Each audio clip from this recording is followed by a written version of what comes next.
각자 분명히 같은 교육을 받아도 다른 접근을 하니까 그 접근을 우리가 사람 태그를 걸어서 보잖아요.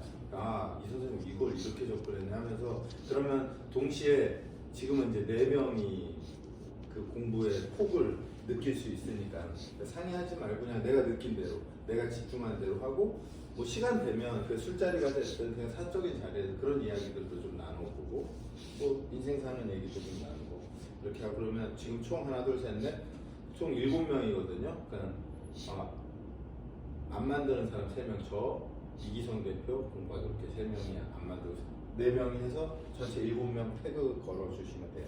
알겠죠? 네. 혹시 궁금한 거 있으세요?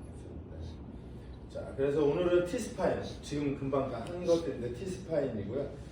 T스파인이 기본적으로는 뭐 오늘 목차는 포스처, 모빌리티, 스타빌리티 3개로 되어 있고요.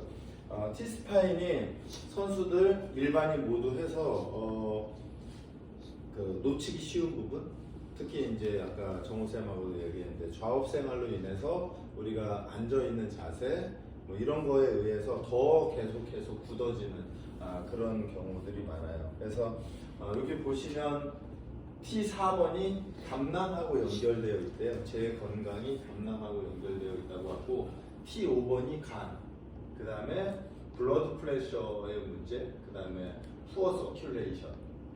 서큘레이션의 문제가 T5랑 연관이 되어 있다고 하고요. T6는 위, 그다음에 뭐 T7은 췌장, T8은 비장.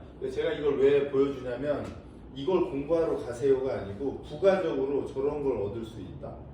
그래서 선수들이 가끔 그런 경우 있거든요. T스파인의 경직이 있어서 그 T스파인을 그 카이포시스를 로도시스 쪽으로 밀어주면 소화가 된다고 하는 선수들도 그 즉각적인 효과로 꽤 많아요.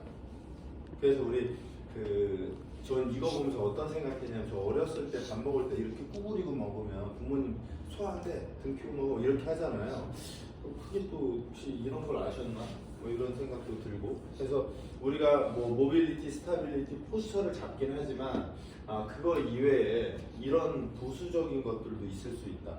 그래서 이제 혹시 만약에 그 선수든 회원이든 했는데 이러한 얘기들을 한다면 네 이게 이렇게 연결되어 있긴 해요. 그 부수적으로 얻을 수 있는 겁니다. 이 정도 알아두면 좋을 것 같아요. 그래서 이제 T스파인하고 이제 우리가 스파인이라고 하는 것의 위치가 맨 첫 번째 보면은 저 횡격막하고 그 다음에 펠빅 플로어하고 이 두 개의 위치가 이렇게 수평으로 서로 마주보고 있을 때 가장 정렬이 좋다라고 하고요. 그 다음에 그렇지 않은 정렬들. 그래서 이제 제가 아까도 얘기했지만 가장 좋은 공부는 내 몸을 통해서 내 몸을 만들 때 가장 좋고 저도 그렇거든요. 사실은 제가 뭔가 안 좋은데 뭔가를 해서 제가 아주 간단하게 제가 족저근막이 되게 심한데 사람 되게 바보예요. 계속 모빌리티만 하고 있는 거예요. 어느 순간에 내가 왜 이러고 있지? 그러면서 카프레이즈로 하면 속도가 훨씬 더 잘 붙고 뭐 이런 약간 그 뭔가를 상기시켜주는 나의 행동이 필요하다라고 생각해요. 왜냐면 일반 공부는 이거 외우면 되잖아요. 근데 내가 이거를 현장에서 쓸 때는 이게 그때그때 생각이 잘 안 나거든요. 그래서 나를 포함해서 상대들을 지도하면서 이걸 좀 만들면 좋고요. 그 다음에 이제 소라식의 통증은 일반 환자의 대략 한 5%라고 해요. 그래서 저는 이 소라식이 척추체에 어떻게 보면 강도 얘가 사고 쳤어요. 얘가 사고 쳤는데 진짜 아픈 애는 경추, 요추 이렇게 가는 거예요. 무슨 느낌인지 알겠죠? 소라식이 직접 아픈 경우는 별로 많지 않고 5%밖에 안 되는 거예요. 그러면 그 문제점, 그러니까 소라식의 어떤 모빌리티, 스타빌리티 아니면 포스처의 문제로 타 관절에 영향을 많이 주게 되는 거죠. 네, 그래서 얘를 저는 상체 쪽 또는 스파인을 잡아갈 때는 T스파인은 1번으로 먼저 선택해서 얘부터 잡고 다른 데로 옮기죠. 그래서 그런 생각을 좀. 그래서 보통 제가 이거 처음 시작할 때 얘기했지만 아픈 거에 집중하다 보니까 T스파인은 아프지 않은 거예요. 아픈 건 목하고 허리니까. 그러면 목하고 허리만 계속 건드리고 있는 거예요. 근데 아까 말했듯이 얘가 강도였거든요. 얘를 잡아야 위아래가 편안해지게 해결되는 그런 거라고 보시면 될 것 같아요. 그래서 흉추는 견부 복합체를 위한 가동대이고 팔과 손의 광범위한 가동 범위를 제공한다. 그래서 아까 얘기했듯이 만약에 팔과 손의 가동 범위가 제한이 되어 있다? 흉추를 의심해봐야 돼요. 그래서 저는 사실은 진우쌤 그 FMS 할 때 자세히는 안 봤는데 오늘 제가 처음 FMS 할 거니까 걸어 들어오는 거 이렇게 봤더니 딱 흉추가 약간의 카이포시스가 있더라고요. 그러면 분명히 이렇게 문제가 있겠다라고. 그래서 흉추 가동성이 없다면 팔의 움직임 범위는 반으로 줄어들게 되는데 반으로. 그 다음에 흉추의 가동성을 발달시키는 것은 반대로 팔의 가동 범위를 향상시키는 직접적인 도움이 된다. 직접적인 도움. 이 책은 프리앱에서 가져온 거예요. 지금 이렇게 글자 써 있는 건 그 프리앱이라는 책이에요. 그래서 T스파인의 모빌리티를 더욱 중요하게 생각해야 하는 점은 흉추 정렬은 모든 동작 패턴 구조에 큰 영향을 미친다. 그 다음에 흉추 가동성이 러닝에도 도움을 줄 것이므로 고려해야 된다. 그래서 제가 선수들 제가 키우면서도 그랬고 선수들을 운동장에서 제가 선수를 직접 컨택 안 하고 지금 이런 방식으로 하고 제가 트레이너를 가르쳐서 이 트레이너가 선수한테 저랑 선수랑의 접점이 존재하지 않잖아요. 근데 저는 봐야 되니까 이런 걸 보기 시작한 선수가 운동장에서 뛰고 있으면 이렇게 뛰는 거를 보고 흉추에 문제가 있겠다 없겠다. 그러면 이제 그 선수의 기록 차트를 확인해 보면 흉추에 문제가 존재하는 거죠.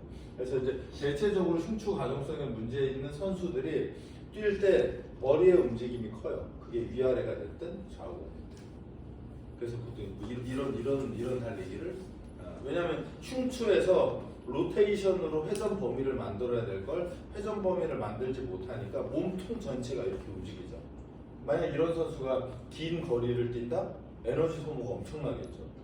또는 짧은 거리를 뛸 때는 얘가 뛰는데 제 몸이 한번 보세요. 여기를 이렇게 뛰는 게 아니라 이렇게 뛴다고 생각해봐요. 100m 거리를 쭉 피면 몇 m 되겠어요? 더 길어질 거 아니에요. 102m가 됐든 3m가 됐든 그죠? 그러면 나는 옆에 있는 선수보다 더 멀리 뛰고 있는 거예요. 왜냐면 얘가 쭉쭉쭉쭉 이렇게 가야 될 게 이렇게 가거든요.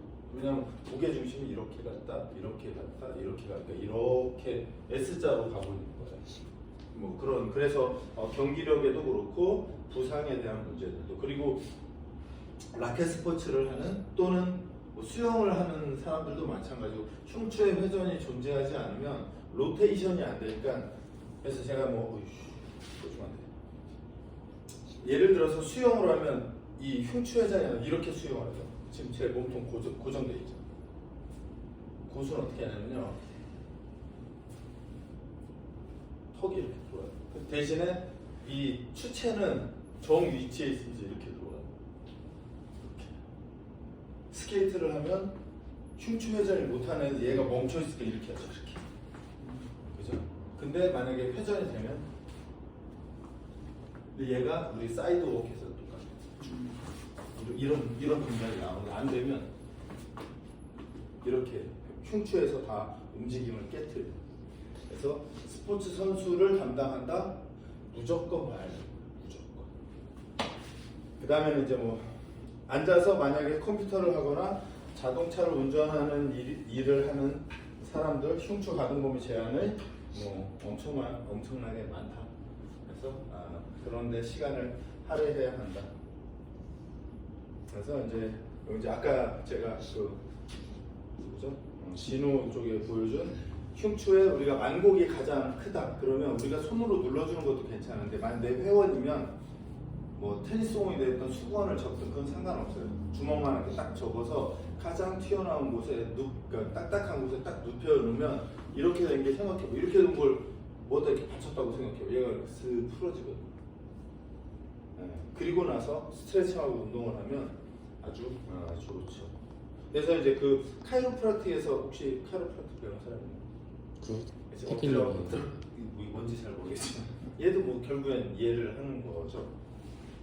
근데 이제 저는 개인적으로 카이로프라틱을 배워본 일은 없거든요. 제 친구가 카이로프라틱을 잘 하는데 이게 정말 짧은 시간에 드라마틱하게 좋아지는데 연부 조직이 컨트롤 안 되니까 그냥 바로 들어오게 돼요. 그래서 어찌됐거나 우리가 하는 것도 교정인데 교정과 근육의 작용 이 두 가지가 동시에 필요하다 이렇게 보시면 될 거예요. 그래서 소라식 모빌리티는 오늘 얘네들을 다 실기로 할 생각이고요. 이게 다 실기들이에요. 그래서 기본적인 거는 수파인 포지션, 사이드 라인, 그 다음에 프론 똑같아요. 쿼드러패드, 그 다음에 리딩, 하프 리딩, 스탠딩 이렇게 올라오면서 운동 프로그램을 구성하면 돼요. 이게 지금 다 그렇게 되어 있는 것들이거든요. 그래서 이 뒤쪽에 오면 지금 이렇게 어시스트를 걸었죠. 그래서 이제 우리도 이제 실습을 할 건데 이렇게 어시스트를 걸면 스트렝스를 키우겠다는 뜻이겠죠. 그 다음에 기현이 하는 거. 기현이는 이렇게 하는데 내가 일로 당기는 게 아니라 일로 끌고 가죠. 이러면 스트렝스가 아니라 모빌리티를 하겠다는 뜻이에요. 그래서 이 두 개를 어느 위치에다가 저 밴드를 걸 거냐에 따라서 운동의 패턴이 완전히 달라지게 되죠. 그 다음에 이제 캐틀벨을 통해서 이제 고관절을 통한 모든 관절을 로테이션해서 만들어내는 그런 오늘 실습을 좀 해볼 예정이에요. 아까 말했듯이 얘가 만약에 이렇게 끌려가면 얘는 모빌리티인 거고 내가 이렇게 말고 이렇게 올리면 스트렝스로 전환되는 거죠. 그리고 이제 캐틀벨, 윈드밀 이런 동작들이 오늘 할 것들이에요. 네, 혹시 이론적인 거 질문?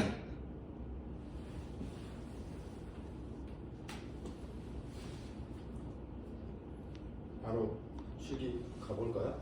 예. 그러면 우리 여기서부터